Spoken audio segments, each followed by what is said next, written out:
Un Ivoirien a intégré la grande famille des experts internationaux en karaté, au même titre que les maîtres Joseph Goffin, Jean-Pierre Lavorato et bien d'autres. Il s'agit de maître Eti Justin. Ce diplômé en finance et comptabilité a obtenu son 6e dan le 7 juillet dernier à Paris, devant un jury de la Commission française des grades. Il quitte donc la ceinture noire pour la ceinture rouge et blanc, celle de Renshi en japonais, qui signifie celui qui a été forgé et a acquis l'expertise et la maîtrise de son style. C'est un karatéka avec un long CV que nous recevons sur notre plateau pour démarrer la semaine. Maître Eti Justin, justement. Bonsoir maître. Bonsoir JB. Merci d'être là. On vous laisse le temps de vous asseoir. Je vous remercie pour l'invitation. En tout cas, nous sommes très heureux de vous recevoir sur notre plateau.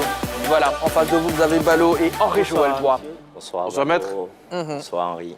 Comment on salue avant de faire un combat de karaté? C'est ça, hein, c'est ça, c'est à peu près ça. Soit les mains le long du corps, soit les mains devant. En fait, en fonction des origines des arts martiaux, parce que les arts martiaux sont d'origines diverses, soit chinois, soit vietnamien, soit japonais.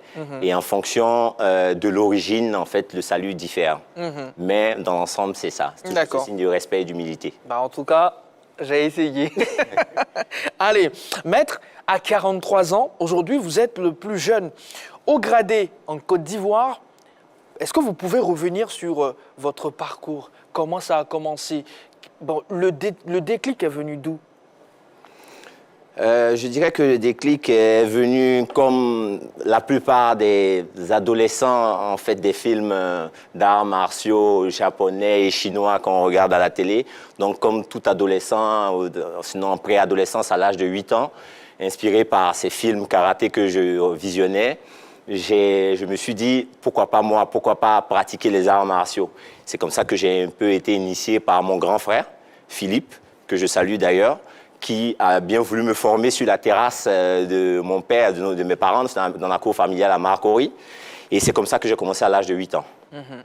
Quel acteur en particulier vous a inspiré? Toujours les mêmes, j'ai envie de dire Jean-Claude Van Damme, Jackie Chan, Bruce Lee, c'est les mêmes légendes en fait. Oui, mais maître, très souvent, ceux qui pratiquent les arts martiaux disent que c'est pour le self-défense. Ils ont été victimes d'agressions. Est-ce que vous, c'est votre cas? Vous avez été victime peut-être d'agressions physiques, raison pour laquelle vous avez voulu pratiquer les arts martiaux? Non, non, pas à l'origine pour moi, mais c'est vrai que deux fois, ça peut être le déclic pour certaines personnes. Pour moi, personnellement, voilà, comme je le disais, c'est plutôt la passion des films d'arts martiaux qui m'ont emmené vers ça. Maintenant, c'est vrai que les arts martiaux en général et le karaté en particulier a une vocation de self-défense. Et donc, justement, ce sont les techniques de self-défense qui sont appliquées. C'est un art de défense et non un art d'attaque. Et ça, c'est vraiment ce qu'il faut intégrer. D'accord. Maître, pour le citoyen lambda, est-ce que vous pouvez décrire cette ceinture rouge et blanc qui fait de vous aujourd'hui un expert international? Là, on a la chance d'avoir deux ceintures. Voilà, expliquez-nous. C'est ça. J'ai pris le soin de venir avec ces deux ceintures. Je ne sais pas si j'ai suffisamment de temps pour faire un peu l'historique et le parcours, le cheminement. On va faire un résumé. De façon synthétique, oui. Voilà, d'accord. Donc, la ceinture blanc-rouge, le karatéka a le droit de l'attacher lorsqu'il est 6e ou 7e dan. Donc, c'est à partir de la 6e dan qu'on a le droit d'attacher cette ceinture, sachant que... Vous pouvez déballer, allez-y. Il y a un parcours qui a été fait pour amener à ce cheminement. Il faut au minimum 30 années de pratique d'arts martiaux pour atteindre ce niveau. Tout karatéka qui commence par ce qu'on appelle des ceintures de couleur, qui sont la ceinture blanche. La ceinture blanche, le blanc symbolise un peu la neutralité, ce côté, cette terre vierge où l'individu vient et il vient apprendre quelque chose. Quand il va progresser vers la ceinture jaune, le jaune, c'est un peu le symbole du soleil. Il va découvrir, il va rentrer sous un autre ciel, il va apprendre un art. Ensuite, il va évoluer vers la ceinture orange, ce côté mûr du fruit. Donc, il va perfectionner sa technique, ensuite aller vers la ceinture verte. Cette ceinture verte qui est le fleurissement, donc la richesse de la technique, il va développer, enrichir sa technique. Ensuite, pour évoluer vers la ceinture bleue, c'est un peu comme le ciel, c'est les horizons multiples qui s'ouvrent à lui. Au-delà de la technique, il va découvrir ce côté mental des arts martiaux. Ensuite, après la ceinture bleue, il va aller vers la ceinture marron. La ceinture marron, on a visité les cieux, on a visité les airs, les fleurs. Maintenant, on revient à la terre. La terre, en fait, d'où on provient, on va s'ancrer dans le sol pour développer un peu notre technique, pour approfondir. Et ensuite, on va vers la ceinture noire qui est la synthèse de toutes ces connaissances qu'on a acquises. Dans la ceinture noire, on a les dan. Donc, bien sûr, on va évoluer dans les premiers dan, deuxième dan, on va développer ce côté mental. Au-delà du corps, de la technique, il y a un côté mental qu'il faut forger. Et les arts martiaux nous aident à forger ce côté mental-là. Et donc, on aura la première, la deuxième, la troisième, jusqu'à la cinquième dan. La cinquième dan signifie qu'on a maîtrisé l'ensemble. On est censé avoir maîtrisé l'ensemble des techniques. On a développé ce travail sur notre corps. On arrive à dominer notre corps. Maintenant, on approfondit ce travail sur l'esprit, sur ce côté mental-là. Parce que dans la tradition japonaise, comme dans nos traditions africaines, on a conscience qu'on a cette réalité physique et mentale. Spirituel. Il y a certains qui diront oui, spirituel. On s'éloigne totalement du champ religieux. On est dans le spirituel parce qu'on a conscience d'une réalité au-delà de notre côté physique, mais on n'est pas dans une pratique religieuse. On est vraiment dans la pratique, dans le développement, dans le travail sur soi, le développement de notre propre dualité, apprendre à se connaître soi-même pour devenir un homme meilleur, pour se perfectionner. D'accord. Et là, juste après cette ceinture, il y a d'autres ceintures encore qui arrivent? C'est ça. Donc, à l'intérieur de la ceinture noire, comme on dit, parce que à partir du moment où on est première dan, on a le droit d'attacher la ceinture noire jusqu'à la fin de nos jours. Et après la première dan, donc après la sixième et la septième dan, où on attache la rouge et la blanc, on va attacher la ceinture rouge à la huitième dan et à la neuvième dan. Et la dernière ceinture, c'est la 10e dan. On revient à la ceinture blanche avec des bords larges. C'est-à-dire, c'est le cercle qui se referme. On a commencé à la ceinture blanche, on finit à la ceinture blanche. Signe d'humilité, on apprend, on est toujours un éternel apprenant. D'accord. Alors, pendant ce passage de grade, il y avait plusieurs maîtres, dont maître Francis Didier, qui est d'ailleurs le président de la Fédération française de judo, c'est bien ça? De karaté. De karaté, pardon, autant pour moi. Qu'est-ce qu'on se dit à ce moment précis? Est-ce qu'on n'est pas loin de l'accomplissement? Qu'est-ce qu'on se dit personnellement, oui, maître? C'est ça. C'est tout un symbole. Francis Didier est président de la Fédération française de karaté. Il est aussi vice-président de la Fédération mondiale de karaté. Donc, c'est une véritable caution morale et une vraie reconnaissance du travail accompli. C'est déjà le fruit d'un long travail. Donc déjà, même avant d'arriver à cet accomplissement, c'est une longue préparation qui mène là. Donc moi, j'ai préparé pendant 2 ans cette ceinture avec de nombreux experts. En Nouvelle-Calédonie, Maître Joseph Goffin, que je remercie et que je salue à l'occasion. J'ai eu Patrick Katia en France et avec des partenaires à l'île de la Réunion. Donc j'ai voyagé un peu à travers le monde. Maître Sonny Pili en Afrique du Sud. J'ai travaillé avec de nombreux experts pour préparer cette ceinture. Donc, ce grade, c'est un peu l'accomplissement. D'accord. D'accord, mais je veux savoir, au niveau du karaté, est-ce qu'il y a un mécanisme qui permet de retirer une ceinture en cas de mauvais comportement? Au cas où le karatéka, le pratiquant de karaté ne respecte pas certaines règles, est-ce qu'on peut lui retirer sa ceinture? C'est possible? Tout à fait. Tout à fait. Et là, on rentre dans la réglementation et dans la gestion des arts martiaux, et qui est le rôle, bien sûr, de la fédération. Tout à fait. Les règles de karaté imposent au karatéka une bonne conduite, un bon comportement dans la vie de tous les jours. Au-delà du moment où il porte le kimono, dans la vie de tous les jours, il doit avoir un comportement responsable. Et ce comportement, lorsqu'il est irresponsable d'une quelconque façon et qu'il est dit comme tel par les pairs, donc les pairs pratiquants, la fédération peut prendre des décisions pour retirer un grade, pour dégrader, comme on dit, un pratiquant. Alors, vous avez parlé de préparation et surtout de voyage. Sur quoi est axée, je dirais, cette préparation pour pouvoir participer à ces compétitions, si je peux les appeler comme ça, pour avoir ces différentes ceintures? D'abord, il faut justifier, d'un point de vue administratif, d'un âge minimum, d'un certain nombre d'années de pratique pour passer la ceinture, une ceinture. Et la 6e dan, il faut justifier d'au moins 6 ans de possession de la 5e dan. Et ça, c'est la première chose. La deuxième chose, c'est on subit un examen technique d'abord.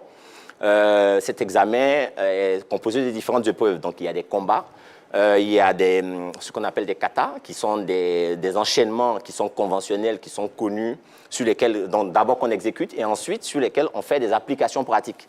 Parce que c'est bien de faire le kata dans le vide, mais il faut savoir à quoi ça sert. Et on nous demande de faire des enrichissements, des apports dans les arts martiaux, donc de trouver des explications qui ne sont pas encore codifiées, donc à nous de les codifier, donc à ce niveau-là. C'est un peu ce qu'on demande. Donc on le fait pour les katas et on le fait aussi pour les kions. Les kions, donc ce sont des mouvements de base ou des enchaînements de base sur lesquels aussi on développe des applications qu'on appelle bunkai, donc pour expliquer les mouvements qu'on exécute. D'accord. Alors, dans combien de pays avez-vous déjà partagé votre expérience? Je dirais une dizaine de pays parce que le partage d'expérience, je le fais depuis plus d'une dizaine d'années. Donc d'abord en France, Nouvelle-Calédonie, île de la Réunion, je vais régulièrement en Australie, en Nouvelle-Zélande, en Afrique du Sud, au Botswana, au Zimbabwe.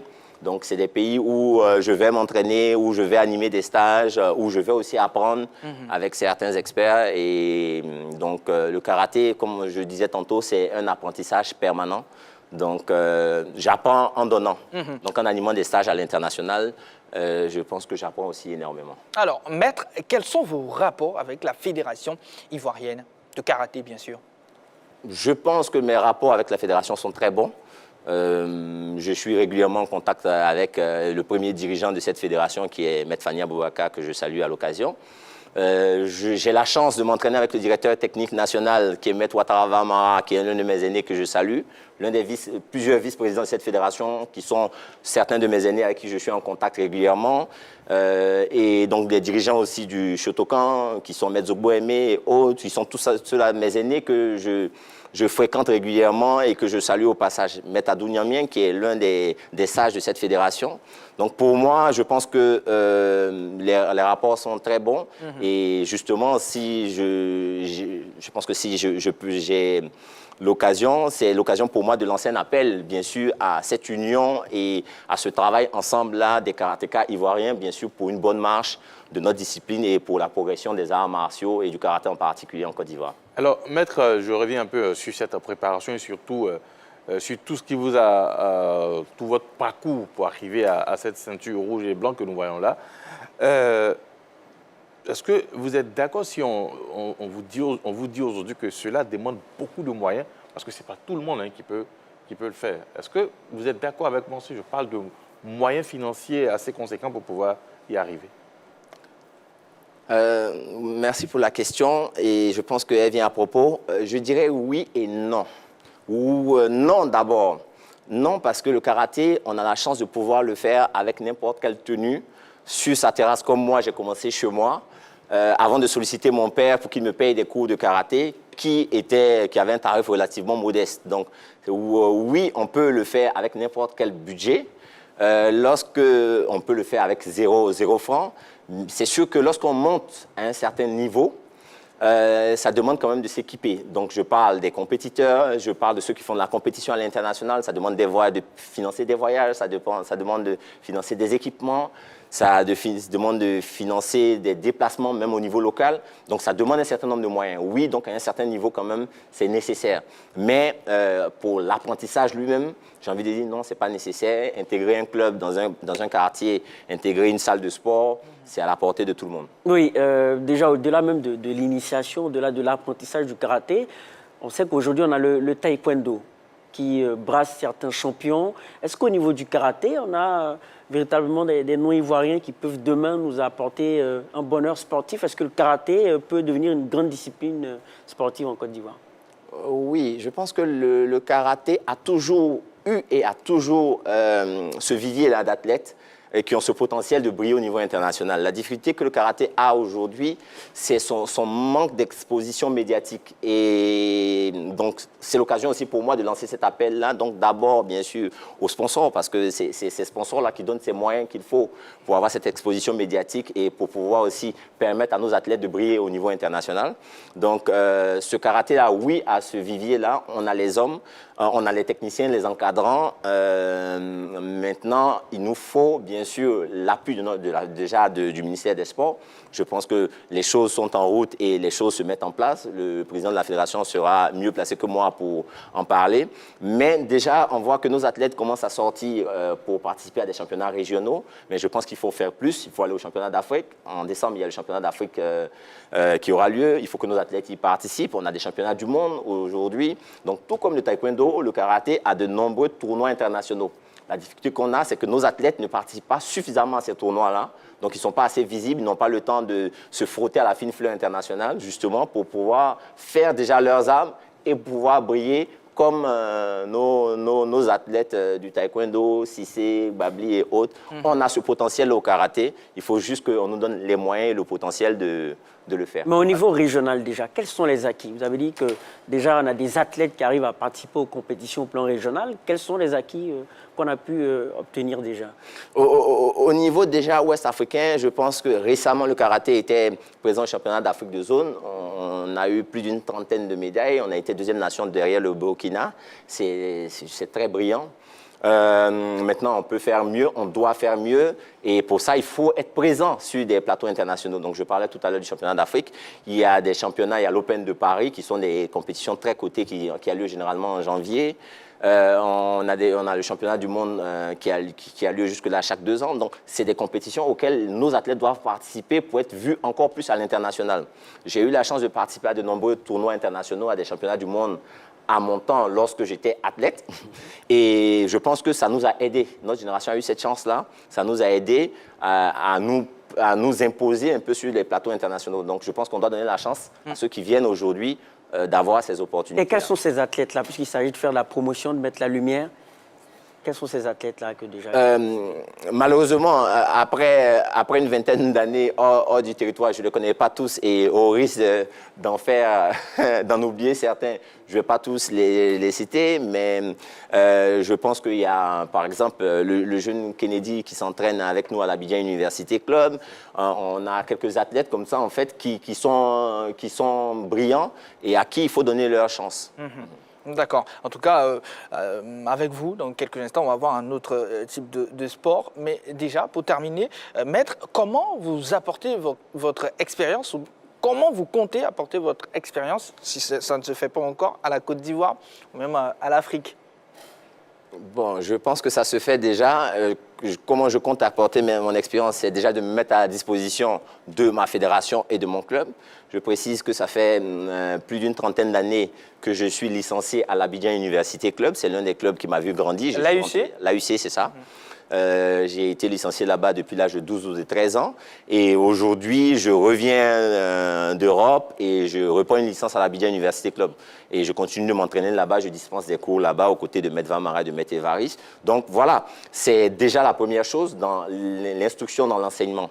Et comme je disais aussi, je suis à la disposition de ma fédération. Donc, dès qu'elle me sollicite, je suis toujours corvéable, comme on dit, à merci pour le karaté ivoirien. Allez, merci beaucoup, Maître. Notre question LGT de ce soir. Victorieux en amical contre le Togo, les éléphants peuvent-ils relever le défi face à la Guinée? C'est notre question LGT. La page Facebook de la 3 est toujours disponible pour recevoir vos messages.